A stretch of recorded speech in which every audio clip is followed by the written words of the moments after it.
Volume 1 really deals mostly with the questions and answer sections.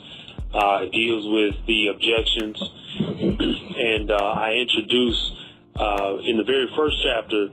It's called The Spirit of Polygamous Culture, and I talk about what polygamy really is.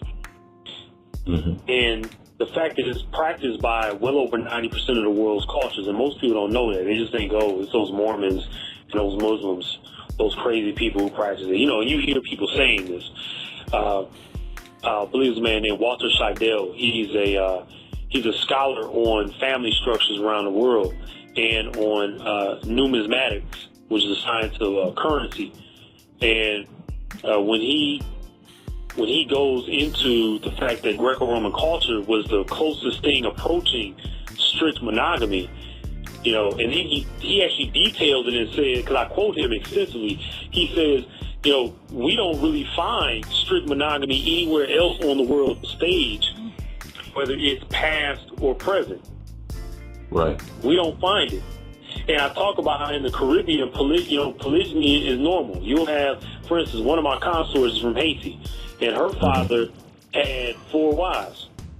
And 2 of them used to be the maids for the household. And she told me that maids were very common. You know, even today, many of the households have maids. Right. And the men generally will end up sleeping with them and then taking them on as their women. It's not like in the United States where you sleep with a woman and you just trash her, even if she has children. She said that's anathema in Haitian culture. You never have a child with a woman and then you ditch her.